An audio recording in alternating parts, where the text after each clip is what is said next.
All right, guys, this is part 2 of our Unit 1 study guide for 6A. So question 11 says Miss Chan's bank account balance is negative $12.89. Miss Townsend's bank account is negative $12.60, and Miss McCall's bank account balance is negative $13.74. Yikes.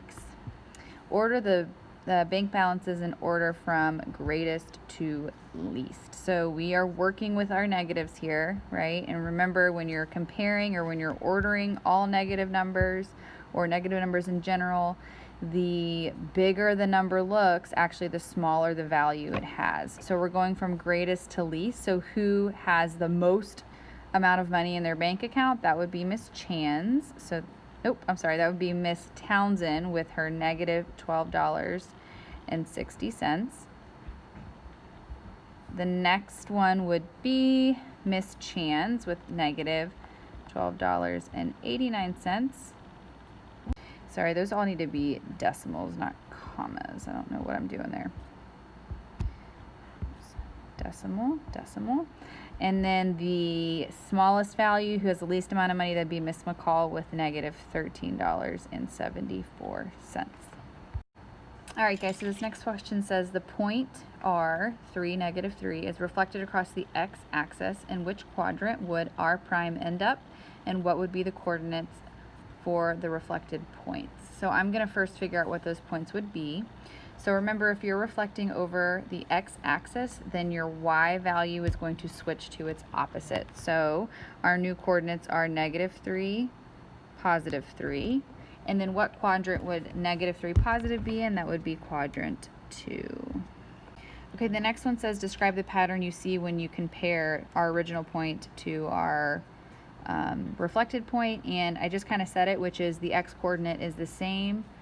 And the sign of the y coordinate changed. So I'm going to write that. Okay, for the next one, it says describe the pattern you would find when a point that's in quadrant 4, so remember 1, 2, 3, 4, is reflected over the y-axis. So you're going from here to here, right, over the y-axis. So that means that the y-coordinate will stay the same, and the sign of the x-coordinate changes, because again, it's going over the y-axis, so the sign would be negative, negative. So I'm going to write that down. All right, so for this part, it says name the quadrant or axis and coordinates for the points listed. So we are going to start with A. So if you look, A is highlighting this, which would be our y-axis. So I'm going to put my y. B is, erase that, this guy here, and that is our x-axis. All right, now it's asking for C. C, what important part of the coordinate grid is C? That is our origin. So origin, remember, origin. The coordinates are 0, or the ordered pair is 0, 0. All right, D, what part of the graph is that? That is going to be quadrant 1. Remember, it's a Roman numeral. E is going to be quadrant 4. F is going to be quadrant 2. And G is going to be quadrant 3. Remember, the trick is make a C over the coordinate grid, because that's what it is. It starts here in 1 and it goes all the way down to 4. That's your trick. All right, now it says match each word to the letter that it describes. So we're just going backwards here. So let me erase some of this stuff. Okay, so it says the origin, that's going to be letter C, right? Our origin. The x-axis, that's going to be letter B. Our y-axis is A. Quadrant 1 is letter D. Quadrant 2 is letter F. Quadrant 3 is letter G. And quadrant 4 is letter E. So same thing, just writing it a different way.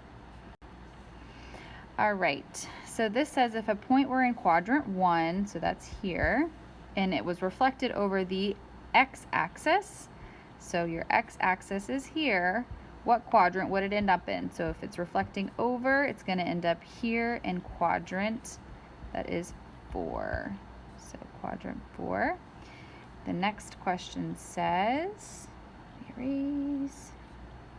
If a point is in quadrant 3, so quadrant 3, remember, is here, and it's reflected over the y-axis, which, remember, y to the sky is up and down, what quadrant would it end up in? So it's reflecting this way. The answer is also quadrant 4. All right, now we're doing distance. So what's the distance between these 2 points? So remember, when you're looking at distance, you are going to try to figure out if they are in the same quadrant, different quadrant, or if it's on the axis. So if I look, I've got a positive and a negative, and a positive and a negative. So these are in the same quadrant. So same is subtract, same is subtract. So we are going to subtract the absolute value. Remember, when we're doing this, we're going to ignore the numbers that are identical. So the 168, we're going to ignore that.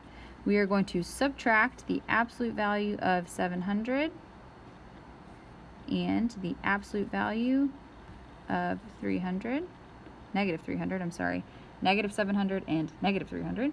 So the absolute value of 700 is 700 minus the absolute value of 300 is 300, which the answer is 400 units. Okay. The distance between the next two, so let's look at what we have. We have a negative and a positive, and a positive and a positive. So these are going to be in different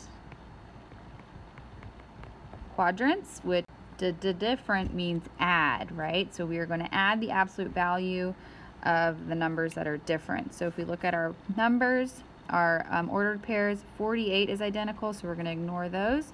And we're looking at negative 203 and positive 123. So we, again, are adding them. We're going to take the absolute value of negative 203. We're adding it to the absolute value of 123. So absolute value of negative 203 is 203. We're adding that to the absolute value of 123, which, when we add those together, 203 plus 1, 2, 3, 6, 2, 3. So 326 units. All right, so for this last slide, it is we've got 3 points, A, B, and C, and we're talking about reflecting. So let's figure out what A, B, and C actually are. So the ordered pair for point A would be, let's count, 1, 2, 3, 4. So negative 4, comma, 1, 2, positive 2. For our B, we've got, for B, we've got 1, 2, 3. So positive 3, comma, 1, 2, 3, 4, 5, 6. So 3, 6. And then C, for C, we have 1, 2. So positive 2, comma, 1, 2, 3, 4, negative 4. All right, so let's take a look at what it's asking us. It says, if point A were reflected across the y-axis, what would be the value of the reflected point A prime? So remember, if we're reflecting it over the y, our x value will change to its opposite. So if we look at point A, our x value is this guy here, which is a negative 4. So positive 4, comma, 2. Okay, for the next one, it says, if point B were reflected across the x-axis, what would be the value of the reflected point? So again, we're reflecting it over the x, so our y value is going to change to its opposite. So that's that's 6 in the original problem, which means when we reflect it, it will be 3, negative 6. And in the last one, if point C is reflected across the y-axis, then the x-axis, what is the value of the new point? So first, if we do the y-axis, that means our x-axis is going to change to its opposite, was negative 2. And then if we reflect over the x-axis, our y value changed to its opposite, which is positive 4. So negative 2 oopsie, -2, 4 would be the answer. That's it.